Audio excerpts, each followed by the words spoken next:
오늘은 백두산 호랑이가 살고 있는 백두대간 수목원을 다녀왔습니다. 안녕하세요. 원필름입니다. 경상북도 봉화에 가면 국립 백두대간 수목원이 상당히 큰 규모로 위치해 있습니다. 저도 이번에 처음 가보게 된 수목원인데요. 꽃필 때 가면 더 좋겠다는 생각이 드는 곳이었습니다. 오늘은 국립 백두대간 수목원을 자세히 설명해 볼까 합니다. 현재 특별 전시회도 진행 중에 있습니다. 그리고 올해 꼭 가봐야 할 수목원에도 선정이 되었습니다. 국립 백두대간 수목원 안내도인데요. 규모가 아주 커 보입니다. 주차장이 있는 방문자 센터에서 출발해서 백두산 호랑이가 있는 호랑이 숲까지 다 둘러보려면 시간이 꽤 걸릴 것 같습니다. 정말 하루 종일 구경을 할 수 있겠다는 생각이 드네요. 그리고 수목원답게 다양한 전시원들이 있고 산책길도 잘 되어 있습니다. 공간이 넓기 때문에 트램을 운영하고 있는 것도 좋았습니다. 대표 전시원들도 이렇게 알려주고 있습니다. 가봐야 할 곳들이 생각보다 꽤 있네요. 그리고 추천 관람 코스도 다양하게 소개해주고 있습니다. 자신의 체력에 맞게 선택해서 다니면 좋을 것 같습니다. 수목원 전체를 보는 코스는 3시간 정도 걸리는 것 같습니다. 오전 9시부터 입장 가능하고 매주 월요일에는 휴관입니다. 관람 요금은 성인 5,000원으로 가격대 마음에 듭니다. 백두산 호랑이는 오전 10시부터 볼 수가 있다고 합니다. 방문자 센터 로비인데요. 다양한 전시부터 필요한 것들이 다 있습니다. 편의점부터 카페, 푸드코트도 있고 선물을 구입할 수 있는 기프트샵도 있습니다. 그리고 전시실에서 다양한 주제의 작품들도 볼 수가 있습니다. 백두대간 수목원은 제가 지금까지 다녀본 수목원들 중에 가장 큰 규모이고 볼거리가 가장 많은 곳입니다.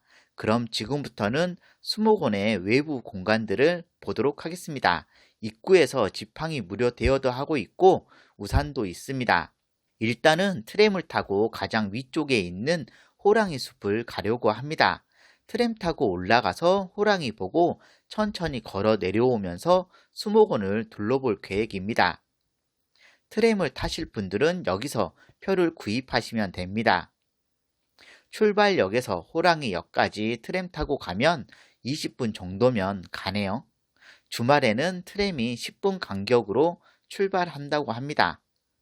트램 기다리면서 동영상으로 백두산 호랑이를 봤습니다.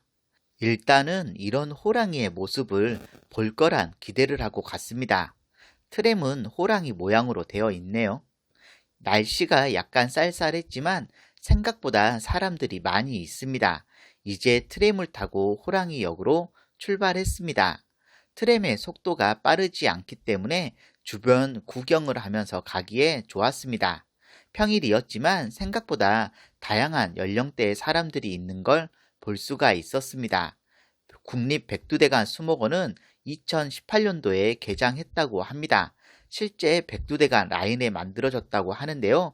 그래서인지 주변 풍경이 좋습니다. 정상이라고 할 수 있는 호랑이역에 도착하였습니다. 암소공과 야생화 언덕이 아래로 내려다 보이고 주변 풍경이 좋네요. 이정표도 잘 되어 있어서 돌아다니기 좋았습니다. 트램에서 내려서 5분 정도 걸어가면 호랑이 숲에 도착할 수 있습니다. 호랑이 가족 조형물도 있네요. 주변으로 휴식 공간도 잘 되어 있고 철조망 우리 안에 백두산 호랑이가 있습니다. 공간이 꽤 넓게 되어 있고요. 백두산 호랑이는 총 4마리 있는데 오전, 오후 2마리씩 볼 수가 있다고 합니다. 근데 얘네들 피곤한지 잠만 자고 있습니다. 제가 도착하기 전까지 호랑이 둘이서 놀았다고 하는데 타이밍이 안 좋네요. 근데 확실히 토종 호랑이여서 그런지 뭔가 예뻐 보이긴 합니다. 호랑이들 일어날 생각이 없는 것 같아서 제가 이제 그만 일어났습니다. 가다 보니까 귀여운 호랑이 의자도 있습니다. 수목원 전체적으로 화장실도 여러 군데에 위치해 있습니다. 자작나무가 심어져 있는 곳도 있는데요. 자작나무들이 아직은 크기가 작아서 아쉬움이 들었습니다. 이제 다시 호랑이역을 지나서 천천히 내려갔습니다. 국립백두대간 수목원은 산 하나를 통으로 수목원으로 만든 것 같은 느낌이 들었습니다. 꽤 공을 많이 들였다는 생각이 들었고 백두대간 수목원과 비슷하게 세종 수목원도 있다고 합니다. 여기는 야생화 언덕인데 봄에 꽃이 피면 정말 예쁠 것 같습니다. 그리고 백두대간 수목원에는 숙박할 수 있는 프로그램도 있고 카트 타고 해설을 들을 수 있는 프로그램도 있습니다. 다음에 부모님 모시고 와서 카트 타고 다니면서 둘러보고 싶은 마음이 듭니다. 거울 연못이라고 하는데요. 물 위에 비치는 풍경들이 정말 거울 속처럼 보입니다. 친구랑 같이 방문을 하였는데요. 조용하게 이야기하며 돌아다니니까 좋았습니다. 백두대간 수목원에 와서 가장 눈에 들어왔던 나무입니다. 나구송이라고 하는데 정말 예뻐 보였습니다. 솔직히 백두대간 수목원을 구석구석 다 돌아다니고 싶었는데 혼자가 아니다 보니 그러지 못해 좀 아쉬웠습니다. 그래도 정해진 시간 동안 최대한 다니긴 했습니다. 호랑이 숲에서 빠르게 입구로 내려가는 길도 있었지만 전 트램이 왔던 길을 따라서 내려갔습니다. 수목원 특성상 계절이 계절인 만큼 아무래도 볼거리가 많지 않은 게 좀 아쉽긴 합니다. 확실히 수목원은 꽃이 피는 봄이나 여름, 가을에 와야지 제대로 구경하기 좋습니다. 산속에 있는 숲길로 산책하기에도 좋았습니다. 여기 겨울에 눈 쌓이면 예쁠 것 같습니다. 트램은 꾸준히 정해진 시간에 운영이 됩니다. 이제 입구까지 거의 다 온 것 같은데요.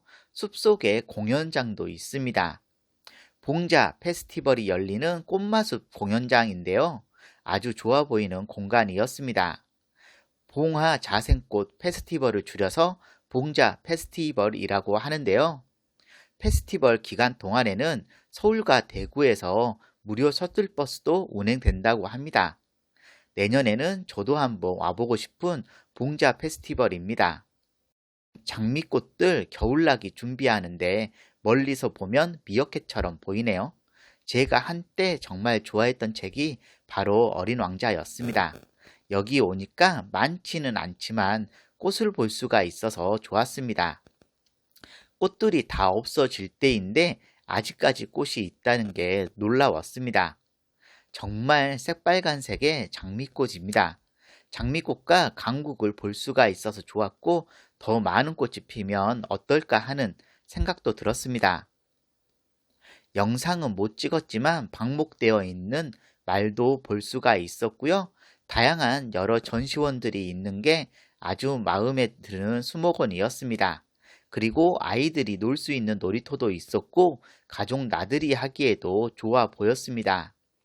도시락 싸오면 음식을 따로 먹을 수 있는 공간들도 있기 때문에 소풍이나 데이트하기에도 좋습니다. 국립 백두대간 수목원이 아주 괜찮아서 세종 수목원도 궁금해졌습니다. 그리고 평창에 국립한국 자생식물원도 있고요. 새만금 수목원도 공사 중에 있다고 합니다.